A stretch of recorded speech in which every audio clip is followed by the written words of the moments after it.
Request LA minister Shri Sridhar Babu గారు. అధ్యక్ష, గౌరవ ముఖ్యమంత్రి గారు ప్రవేశపెట్టిన సంతాప ప్రతిపాదన బలపరుస్తూ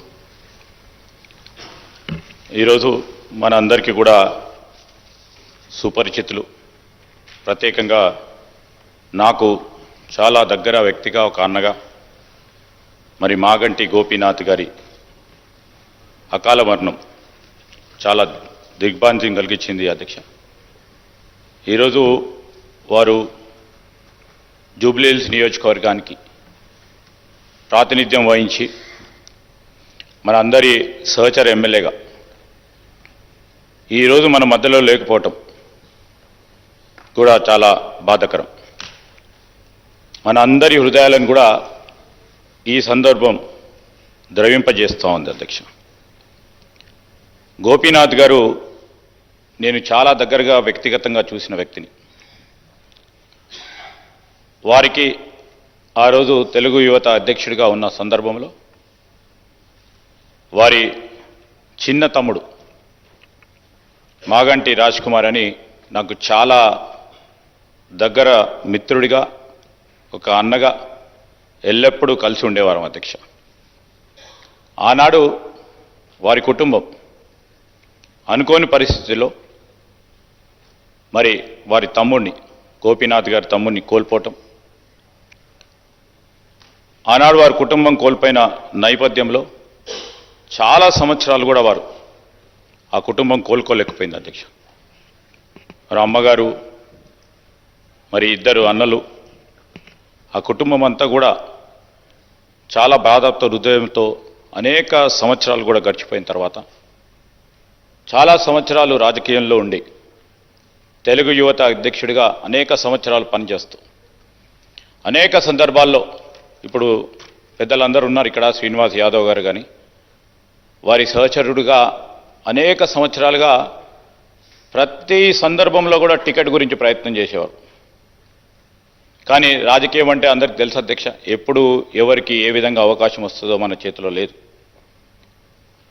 చాలా సంవత్సరాల తర్వాత వారికి అవకాశం వచ్చినప్పుడు జూబ్లీహిల్స్ సంబంధించి శాసనసభ్యుడిగా నిలబడటానికి అవకాశం వచ్చినప్పుడు వారు మాతో సంప్రదించినప్పుడు మేము ఒకటే చెప్పాం, కష్టంగా ఉన్న, ఇష్టంగా ఉన్న అవకాశం వచ్చినప్పుడు తప్పకుండా మీరు నిలబడి ముందుకు నడవాలంటే ఆ సందర్భాన్ని పురస్కరించుకొని వారు ప్రజాప్రతినిధిగా వారి రాజకీయ జీవితాన్ని ఆరంగేట్రం చేయటం జరిగింది అధ్యక్ష.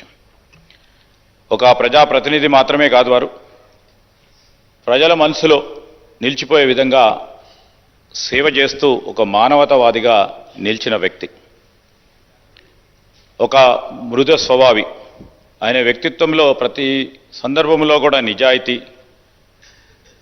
అందరితో కూడా కలిసిమెలిసి మెలిగే గుణం ప్రధానంగా కనిపించేవి అధ్యక్ష.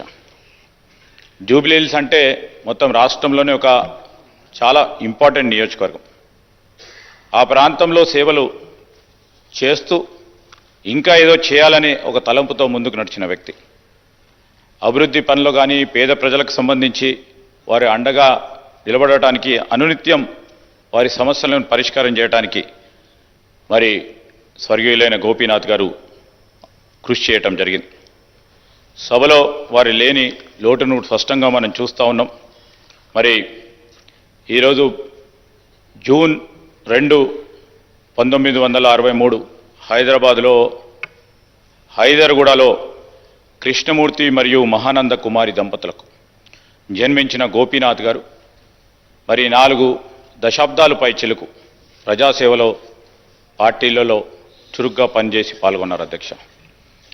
1383లో ఉస్మానియా విశ్వవిద్యాలయం నుంచి BA పట్టభద్రుడై మరి 3 సార్లు జూబ్లీహిల్స్ నియోజకవర్గానికి ప్రాతినిధ్యం వహించిన గోపీనాథ్ గారు 1983లో వారు తెలుగుదేశం పార్టీని స్థాపించిన సందర్భంలో ఒక యువకుడిగా వారి రాజకీయ ప్రస్థానాన్ని ప్రారంభించి 85 నుంచి 92 వరకు తెలుగు యువత రాష్ట్ర అధ్యక్షుడిగా పనిచేస్తూ అదేవిధంగా 87-88లో హైదరాబాద్ అర్బన్ డెవలప్మెంట్ అథారిటీలో కూడా డైరెక్టర్గా వారి పాలనా పరంగా తొలి అనుభవాన్ని మొదలుపెట్టారు అధ్యక్ష.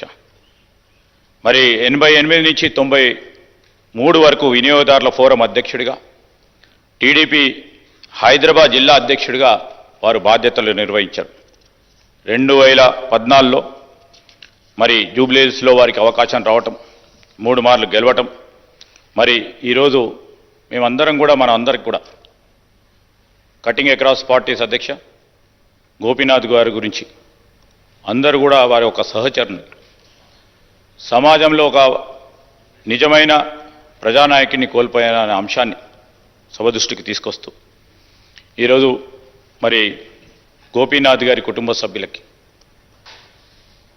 అభిమానులకి, జూబ్లీహిల్స్ ప్రజలకి సభ పక్షాన కూడా మా హృదయపూర్వక సానుభూతిని తెలియజేస్తా ఉన్నాం అధ్యక్ష.